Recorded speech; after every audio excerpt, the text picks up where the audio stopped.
I'm Florence Bouvy, and I'm the director of Till the End of the World.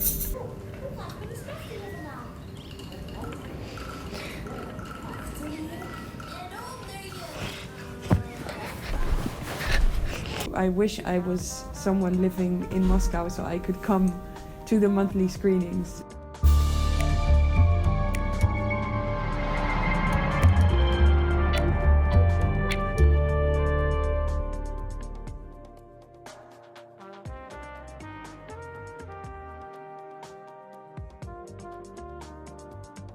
Well, for me, the film festivals is very important because the film that I made now was my graduation film, and it really gives an opportunity to, as a young filmmaker also, that's my experience, to have your work be seen by people around the world and to also meet a lot of people. So I think that was the most important part, that it's adding a lot to my own growth.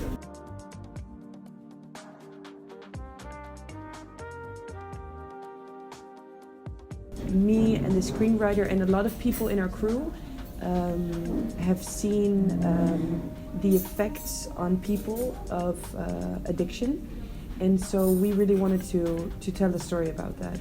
So that's how we came up with creating a story about a young girl.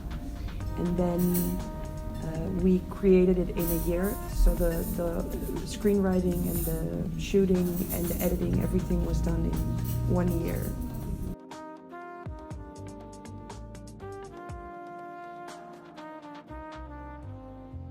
I love it, actually. They usually say, I don't know if it's the same here, but they have this saying like you should never work with children or animals, you know, like because they're more difficult to control, of course. But to me, it's a wonderful experience because I think, especially, for instance, the actress in this film is so young that there's this freedom that when we grow up we kind of lose because we become so self-conscious, you know, like how do I look on camera, you know, and she doesn't care. She just goes and experiences the emotion or the moment. So I think both me and the every grown-up on set learned a lot from her and from her vulnerability, you know. So for me that was a really it's always a really wonderful experience.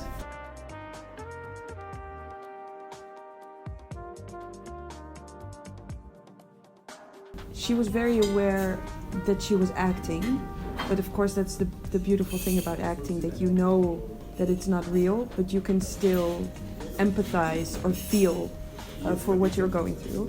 I think that still, even though she's young and she did not have any school, for me the essence of acting is also what happened with her, except for the part that I guide her through it, that normally as an actor you're trained and you guide yourself, and I did it for her. The way that I worked with her was I never showed her a script.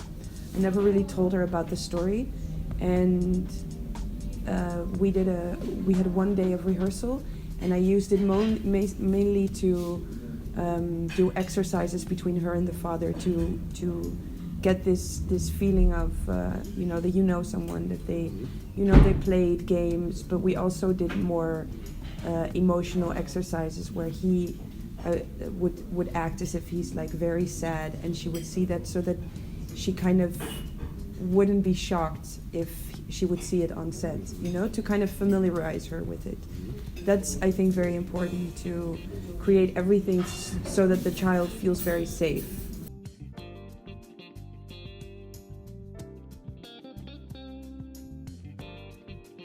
It was very important for me that the father was not a cliche evil guy, you know, and so the nuance of how you know, like how far does he go and how happy is he, that's a balance that was very difficult to find. And because it was in school, we had a lot of coaching, so both in the screenwriting phase and the editing phase, so we had a lot of opinions of people, and they would be very different.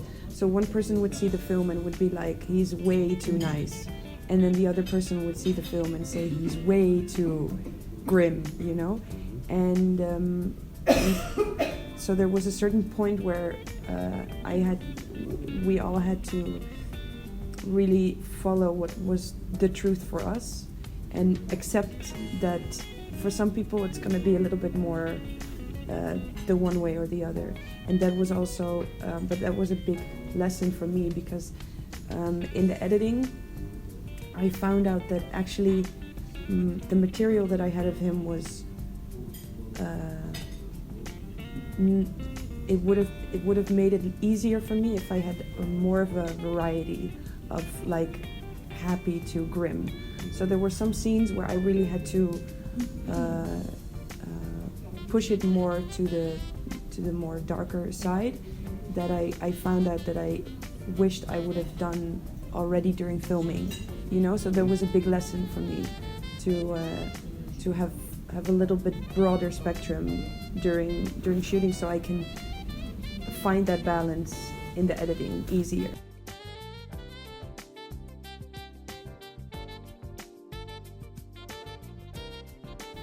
First of all, it should never be the responsibility of the child to solve.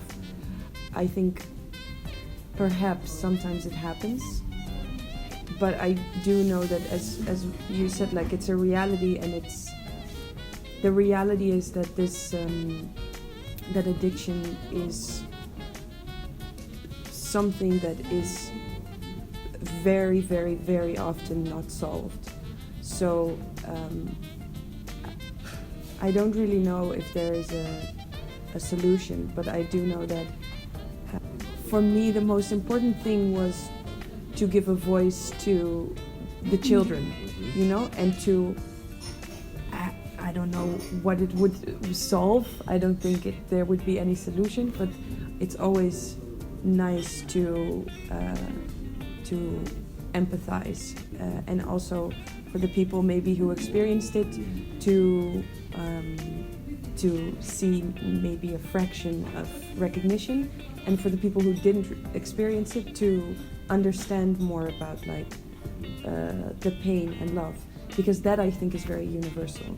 You know, we all love and we all experience this duality.